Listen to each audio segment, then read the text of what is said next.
Dictation number 6 है। विशेष dictation book से 160 की स्पीड से इसमें रन नंबर 44 से लेके 50 तक है। Ready start.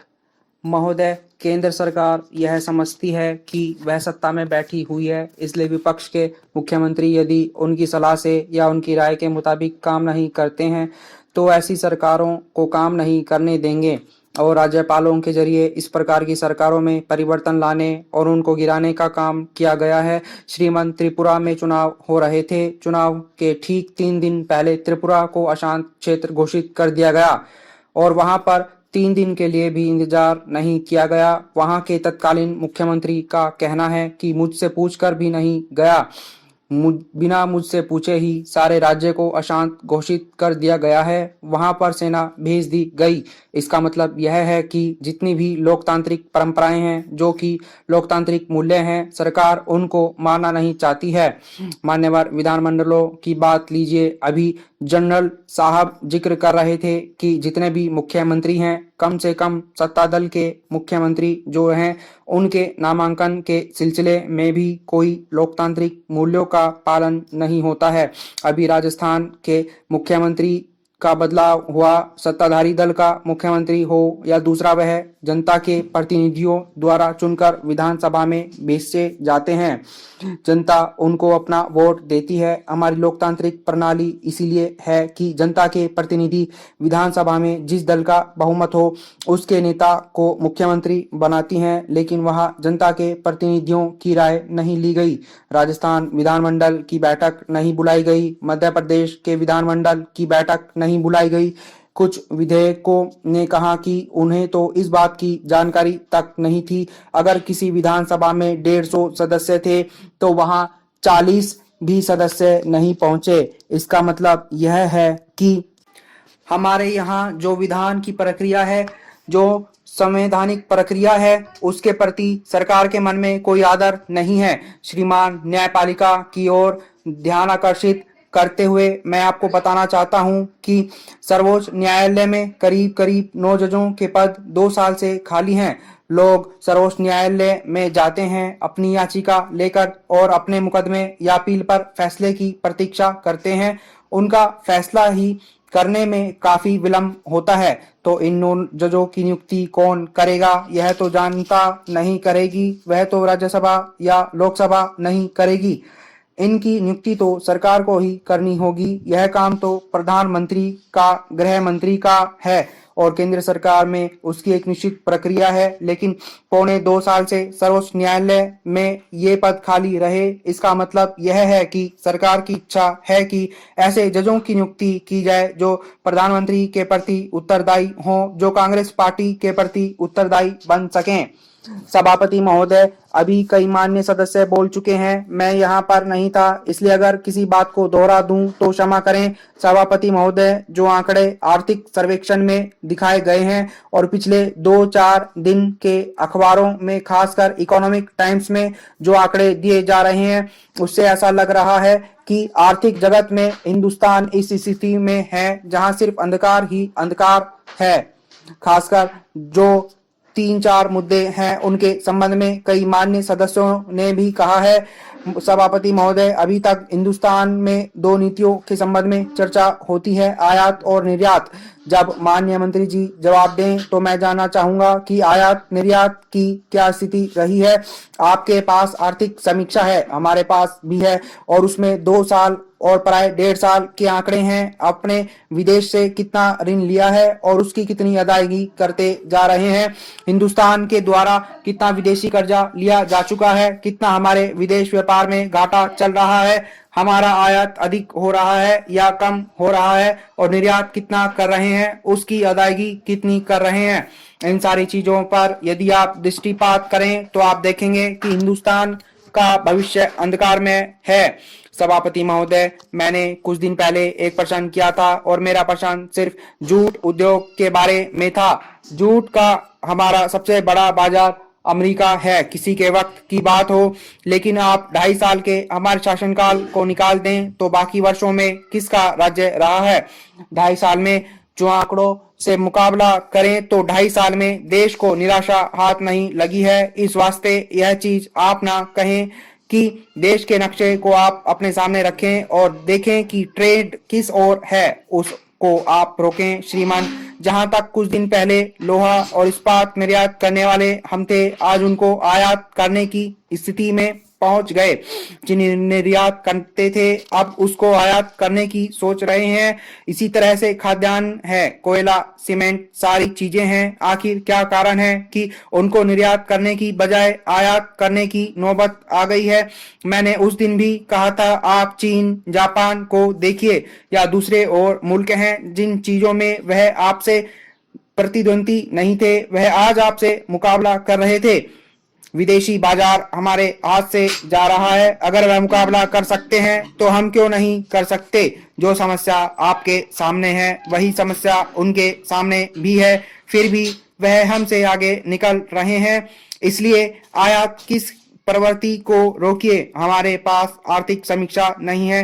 निर्यात किस चीज में हुआ है यह बताएं।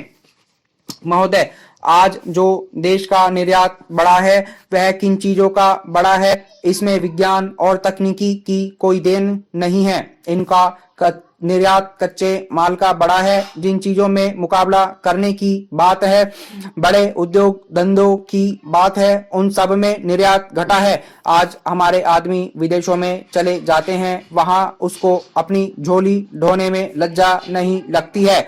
अखबार बेचने में, बूट पॉलिश करने में लज्जा नहीं लगती है, चाहे मुख्य सचिव का लड़का क्यों ना हो। लेकिन अगर यहाँ कोई अखबार बेचना शुरू कर दे, जूते पॉलिश करना शुरू कर दे, तो तुरंत उसकी गिनती छोटी जाति के आदमी में होने लगेगी। जब तक हम छोटी छोटी तकनीक को आगे नहीं बढ़ाएंगे, निर्यात नहीं बढ़ पाएगा। वस्त्र उद्योग का आपकी रिपोर्ट में पूरा अध्याय है, उसमें हम कितना आगे बढ़े हैं या पीछे हटे हैं यह सब मंत्री महोदय जानते हैं। हमारे व्यास जी कहते हैं कि अंधकार नजर नहीं आता है। मैं कहता हूं कि उन्हीं को देखकर मुझे अंधकार नजर आता है। मैं माननीय मंत्री जी से कहना चाहता हूं कि जो निर्यात है आप उसके कारण ढूंढे कि यह कम क्यों हुआ है। टंडन समिति की अंतरिम रिपोर्ट पढ़िए। टंडन समिति का 1979 में निर्माण किया गया था। उसमें उन्होंने कहा है कि जब तक कृषि उत्पादन को नहीं बढ़ाया जाएगा तब तक निर्यात को बढ़ावा नहीं मिल सकता। बेसिक चीज में जब आत्मनिर्भर होंगे तब निर्यात करने की स्थिति में आप आएंगे। आपकी आत्मनिर्भरता की पॉलिसी खोखली हो रही है, इसलिए दिनों दिन निर्यात की प्रगति कम होती जा रही है। जहां तक आंकड़ों का संबंध है, सरकार की रिपोर्टों के आंकड़े दिए गए हैं। इसके अलावा रोज अखबारों में, इकोनॉमिक टाइम्स में और आर्थिक जगत की पत्र पत्रिकाओं में आंकड़े दिए जाते हैं। लेकिन मंत्री महोदय अपनी आयात नीति और निर्यात नीति पर पुनर्विचार करें। वह पहले देश को स्वावलंबी बनाएं और अपनी आवश्यकता की वस्तुओं का अधिक से अधिक उत्पादन करें। वह निर्यात पर अधिक से अधिक जोर दें और आयात कम से कम करें। हमारे देश पर कर्जा बढ़ता जा रहा है। हिंदुस्तान में जो बच्चे मां के पेट में हैं, वे भी विदेशों के कर्जदार हैं। इस स्थिति पर काबू पाने का प्रयास करना चाहिए। मंत्री महोदय, वर्तमान समस्याओं का हल निकालने की कोशिश करें, जिससे मालूम हो कि विदेशी प्रतियोगिता में हमारा देश आगे बढ़ रहा है। जो संस्थाएं सफेद हाथी बनी हुई हैं, उनके कार्य में सुधार होना चाहिए। अपने देश की आवश्यकताओं को पूरा करने के लिए छोटे छोटे उद्योग और हथकरघा उद्योग का इस्तेमाल करना चाहिए। निर्यात पॉलिसी में सरकार ने कहा है कि हमारे लोग विदेशी बाजार में मुकाबला कर सकें, इसके लिए क्या क्या रियायत दी जाएगी। वह तो ठीक है, लेकिन मेरा आग्रह है कि मंत्री महोदय अपनी नीतियों पर फिर से गौर करें। आयात को कम करें, निर्यात को बढ़ाएं। मंत्री देश को स्वावलंबी बना सकेंगे। सभापति जी, मंत्री जी ने सदन के सामने यह प्रस्ताव उपस्थित किया है कि लोग अपनी राय दें कि अभी जो हिंदुस्तान की सरकार की नीति है, जो कि अंतर्राष्ट्रीय क्षेत्र में चल रही है, और हाल में अंतर्राष्ट्रीय क्षेत्र के संबंध में जो कुछ समझौता हुआ है, उस पर संसद की क्या राय है, सदस्यों की क्या राय है। इस बात को जानने के लिए उन्होंने यह प्रस्ताव रखा है। जो प्रस्ताव सदन के सामने है उसके बारे में प्राय मोटे तौर से सभी सदस्य समझते हैं कि काम अच्छा हुआ है, लेकिन 16 आने इसको अच्छा समझे ऐसी बात नहीं है। कुछ बातों को लेकर जो सदस्य हैं उनके दिमाग में कुछ संकोच है। यह बात तो निश्चित है कि आज के संसार में अमेरिका की ओर से जो कार्रवाई होती है वह कार्रवाई कुछ ऐसी हो रही है कि बहुत जगह कुछ इस तरह की बात अमेरिका की तरफ से होती रहती है, जिसका नतीजा होता है कि संसार में युद्ध की संभावना हो जाती है और अनेक तरह के उपद्रव खड़े होते हैं। वियतनाम में जो कुछ हुआ था वह तो समाप्त हो गया, लेकिन फिर भी समाप्त होने के बाद भी वहां कुछ ना कुछ उपद्रव अभी भी चल ही रहा है। अभी हाल में जो अरब इजराइल युद्ध हुआ वह भी समाप्त हो गया है, जो मैं समझता हूं संसार के लिए अच्छा हुआ है, लेकिन यह स्थायी तौर से समाप्त हुआ है ऐसी कहा नहीं जा सकता है। अभी हाल में जो अमेरिकी बेड़ा हिंद महासागर में आया हुआ है, यह एक नया खतरा पैदा हुआ है। इससे एशिया के लोगों को यह डर हो गया है कि इसको लाने का अभी क्या मतलब हो सकता है। क्या यह मतलब तो नहीं कि चूंकि तेल अरब देशों में है और उसके संबंध में वे देश अपनी नीति बदल रहे हैं, इसलिए जबरदस्ती उन देशों पर दखलंदाजी की जाए।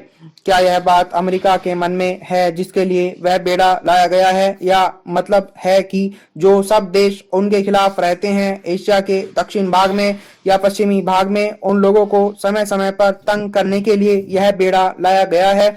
तो उसके लिए अभी लोगों ने चिंता है, जैसा कि बांग्लादेश बनने के समय भी हम लोगों ने देखा था। जब बांग्लादेश की लड़ाई चल रही थी और हिंदुस्तान और पाकिस्तान में युद्ध चल रहा था, तो बंगाल की खाड़ी में अमेरिका का बेड़ा पहुंच गया था। इस तरह संसार में युद्ध की परिस्थिति को पनपाने की एक बहुत बड़ी जिम्मेदारी अमेरिका के ऊपर हो गई है।